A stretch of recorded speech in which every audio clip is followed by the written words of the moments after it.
Okay, so my name is Megan Avery, and I'm the founder of Hip Stitch Academy.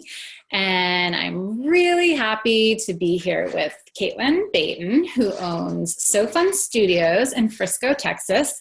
And she is going to talk to us today a little bit about owning her own business and,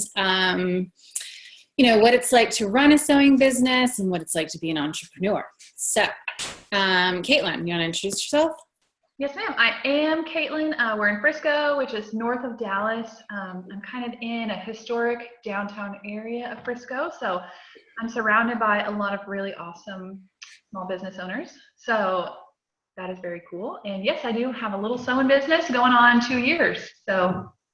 Oh my gosh, hard to believe. Yeah, it's crazy. And you're in the middle of a studio renovation, right? Man, so they're out there banging right now. Awesome. Okay.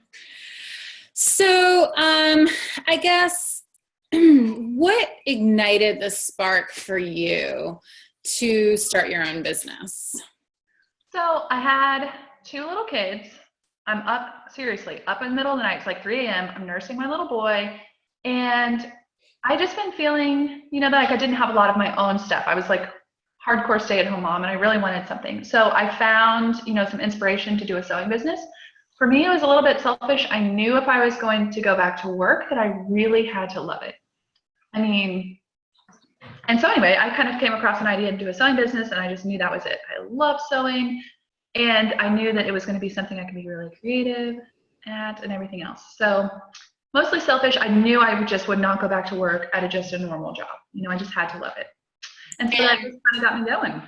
Awesome. And your background was not in sewing, right? No, I am self-taught. It was the messiest experience ever. He's totally going to knock that plant down. Okay. Excitement. So I'm totally self-taught. And that's part of the reason I really love this, because I had a horrible experience learning how to sew. I had a singer.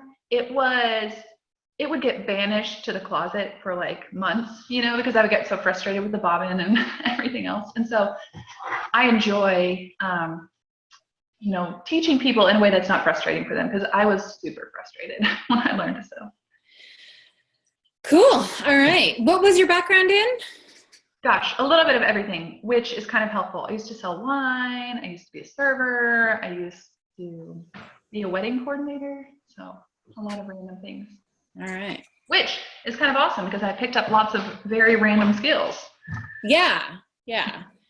And customer service. That's why you and I have talked about that, as your background in customer service can be really helpful. Yes. Okay. So right now you've been in business almost 2 years. Do you have employees that work for you? I certainly do. We, especially for the summer, are getting a lot more folks. So I think it's like 7 people that work kind of consistently, especially over the summer. And then there's a couple people that are just sort of backup people. So I think 10 of us total, which is.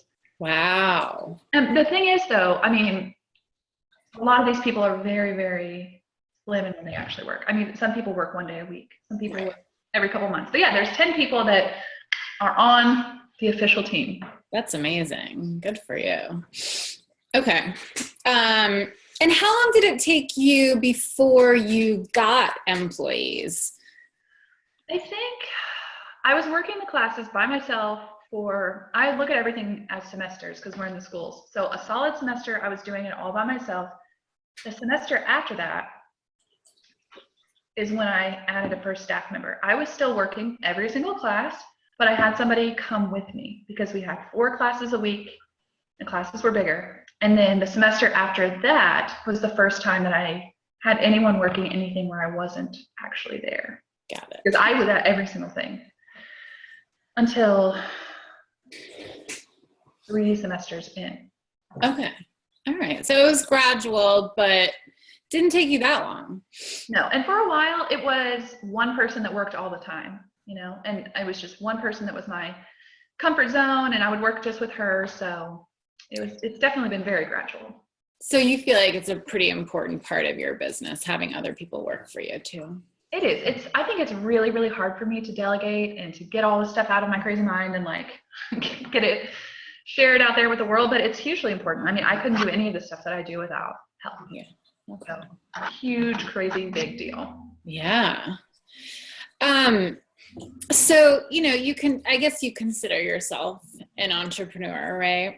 I definitely do. Yeah. Okay. And do you love being an entrepreneur? I really do. I mean, I didn't know it, but I think this is what I was supposed to be doing my entire life. Like all of these totally random jobs, working, doing all these different things. I picked up a whole random tool belt worth of, skills that really helped me. And I love it. I mean, I can be flexible with my time for the most part. I really, really love what I do. And so, yes. Awesome. Me too. Me too. Okay. What are 3 pieces of advice that you would give to someone who wants to become an entrepreneur and they ask for your advice? I think be ready to learn some new skills. So I personally have the computer literacy of like a grandma. And so I really had to push myself to do different things. So whatever it is, just be ready to push yourself to learn some new stuff. You need to know when to call on the experts. You cannot be the best at everything. And so I think it's equally important to push yourself to do as much as you can, but then also really know when you need help. And then I guess the other one would be just finding your people. For a long, long time, it was my husband, and poor guy, I'm like, how does this fabric look with that fabric and all that? And you need it. Like you need I don't know about everybody, but I need a constant person. And it's still him a lot, but you need to ask people, bounce ideas around. Sometimes I'm so in my head, I can't even think about things that someone will come up with so simply, So it's good to have 3 or 4 people that you can really rely on for that. Yeah, great advice. That would be my advice. Awesome. Those are great people, man. Yes. Okay. So let's see. I guess getting into a little bit about your work-life balance, you mentioned that you have kids and you wanted to have something that you could have the flexibility of hanging out with your kids, but also have something of your own. How many hours would you say you average working in a week? I had a hard time with this one because I honestly, I'm thinking about this all the time. I have dreams about it. It's like, it feels like it never turns off. So it's kind of hard to figure out how much you're actually working, because I will go out to dinner with friends and next thing you know, I'm just talking about this, I'm like, oh, I'm so sorry. But expense that dinner. I mean, real life work, maybe 30 hours a week, but sometimes more, sometimes less. It's really very dependent on a lot of things. Gotcha. I wish I could do better for you, but it's kind of random. No, I think that's a fair answer. I'm thinking about saying always. I think I'm always working. You think what? Well, not in a bad way, but I think I might always be working. Yeah. I really am, just like constantly. I think that's the best entrepreneurs are, in a way. It's almost like you have to make yourself, at least I do, have to make myself turn it off. Yeah, it's hard to stop, for sure. A bit much. Okay. I guess I don't want to call it a failure, but like, is there something that you've done in the past 2 years that you kind of thought it was a great idea, you did it, and then you're like, never again? Because I think those are the things we learn the most from. I've done so many of them. So I just wanted to see if you had any of those. Oh yeah. So last summer, my theme was yes. I was going to say yes to every single thing. I did. I was doing sewing events, and they were one day, 3-hour camps, and we were having 25 kids. Okay. Looking back, that's got trouble written all over it. But I wanted to be a yes lady, and the kids wanted to come, and we were doing it, and it was wonderful.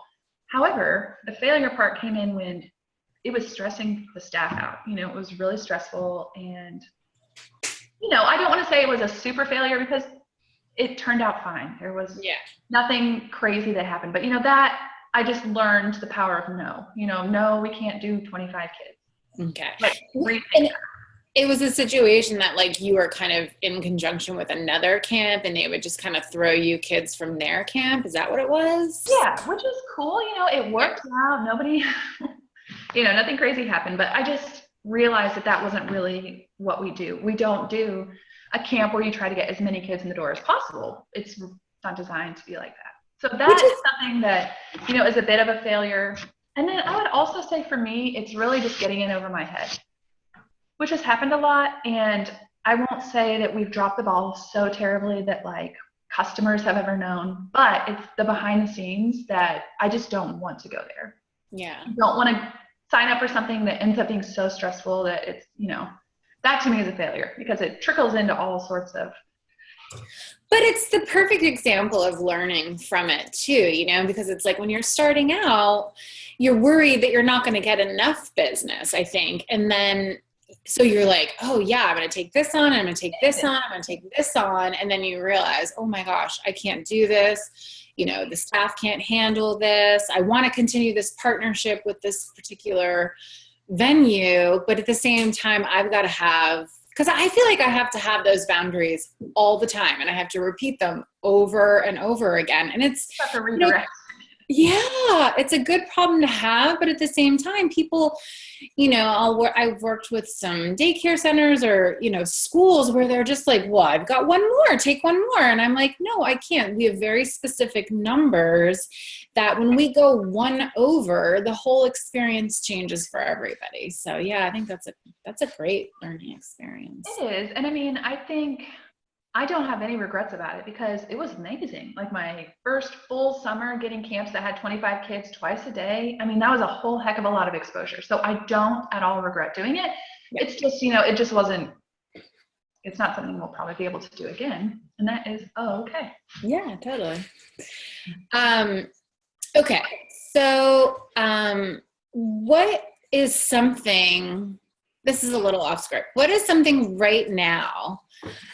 What's a challenge that you're facing right now in your business? And what are you gonna kind of do to figure it out? With summer coming, that's busy season. And so there's just a lot of stuff happening. Add into that, the new studio, the fact that I'm trying to grow and everything. I would say it's, once again, like every time we hit a growth phase, things get crazy. And I think just trying to, I'm delegating things this year. It hurts to pay people to do things that you could do yourself. However, you can only do so many things. And so this year, I just had an employee come over and I gave her a whole bunch of stuff I could have done myself. But I'm doing other things. And I think that has been really huge, just to delegate and get help, because we're tackling a lot this summer.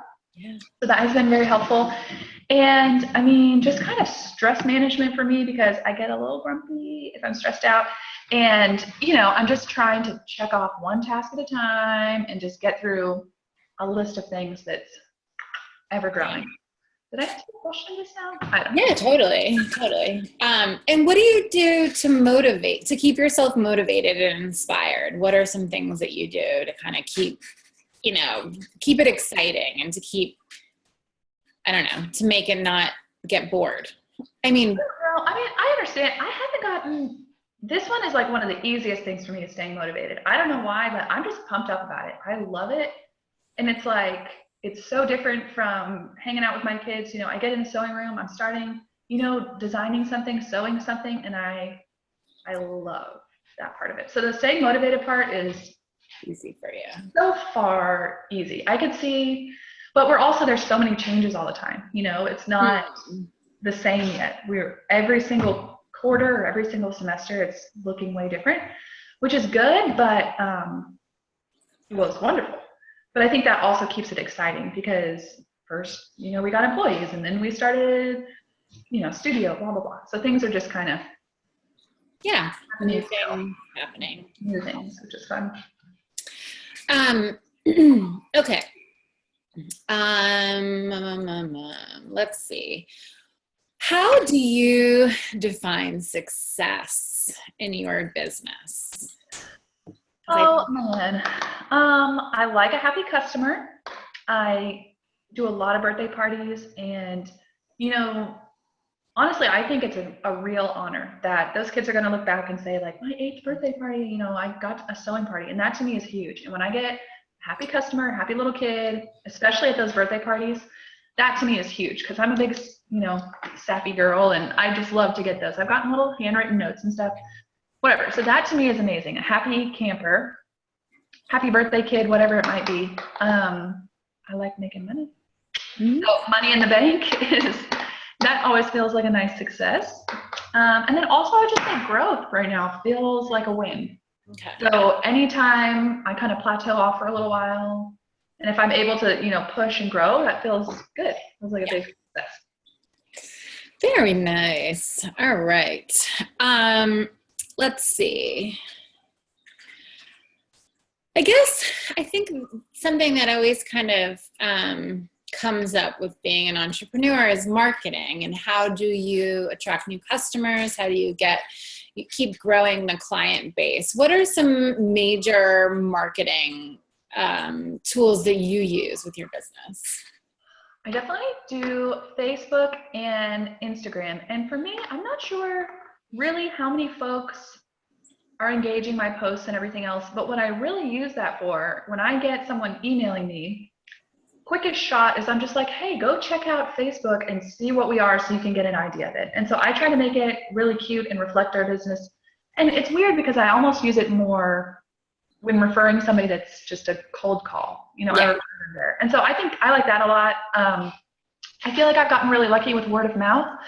I'm in these private schools, and then I've done probably 5 or 6 birthday parties for the little kids in there. So word of mouth, I can't say enough about it. It's really great. And I'm not the best at email blasts, but I do see, as I'm starting to do that a little bit more, that those are, you know, people really respond to that. So I'm trying. Good. Okay. So when you are doing, like with your email blasts, are you just using like a mailing list that's from your website, or it's something that you've created like of past customers, or do you actually like, you know, are you so bold as to kind of get information from kids at a birthday party? How are you generating that list? So there's events around town that I will go to. If schools have something, I'll go. If there's an Easter egg thing this weekend at some place in Frisco and they have vendors, and I'm going to that. So that's huge. We just set up. It's really visual. I get a lot of contacts from that, and it's awesome. It's people in the community, have kids. It's like a direct shot. So I get a lot from that. I don't do it at birthday parties, but I do tag I put our card on there so that people will at least know who we are. And I talk to the parents a lot. I don't get their email addresses, but I, you know, speak our praises a little bit. And then every time I talk to somebody via email, even if they don't book with me, I ask them if I can put their name on the mailing list. And so I do that every time someone contacts me through Facebook or email. Yeah. I try to get them on the mailing list. My website doesn't actually have a way to sign up for the mailing list yet, but soon. Yeah, it's a pretty good list. I mean, I think it's not huge, but people at least open emails. Yeah, totally. Yeah. Okay. So you're watching that as well. You're kind of seeing who's opening it and what's working and what's not. Good. Okay. Let's see. Are you reading anything good lately? Are you a reader when it comes to like business books or other things? Do you like to do that, or? I love to read. I have not read a book since my son's been born. I kid you not.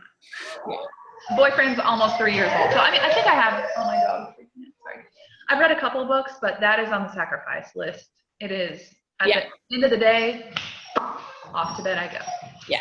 Okay. So unfortunately, no. All right. Where do you see yourself in 10 years? Do you see yourself doing this? Yeah, I really do. I mean, I think this is awesome. You know, I I hope, right now I'm really spread out over a lot of the Metroplex in DFW. Hopefully in 10 years, I'm going to be a lot closer to home and really in Frisco and have people right here in my backyard that are coming to all the workshops. And I just want it to be a well-oiled machine and people will know us and Yeah. walk out to the studio and teach my classes and do the dang thing, man. Yeah. Love it. All right. I love that. Okay. I think that's about it. Is there anything else that you want to kind of say about your business or about being an entrepreneur? I think it's awesome. I would say, if anybody is looking to do this, you have to love it, because for me personally, I do have a hard time turning it off. I just am constantly thinking about it, and that can be a problem, I think. But loving it, I enjoy doing it. But I don't know, it's super awesome, and especially a sewing business, if someone's thinking about doing it, it's taken off really well. People love it. It's not very popular around, most places. People are going to think it's a really unique idea. And I've had a lot of folks that, a lot of happy customers. So if you do it well, I think. Is there anybody else by you doing it? Do you have competition? There's, no one probably knows these suburbs, but there's some in McKinney and some in Joanne does classes. I don't really see that as competition. But there's a couple. There's a place sort of in the Metroplex, but it's far enough away that it's a huge deal. But there's other birthday party businesses and other camps that are very similar. Yeah. Very close. All right. Well, thank you so much. This has been fun to catch up with you and learn some more about your business. And I really appreciate you taking the time to say with me. All right. So we'll say goodbye and we'll talk soon. Okay. All right. Bye. Thank you.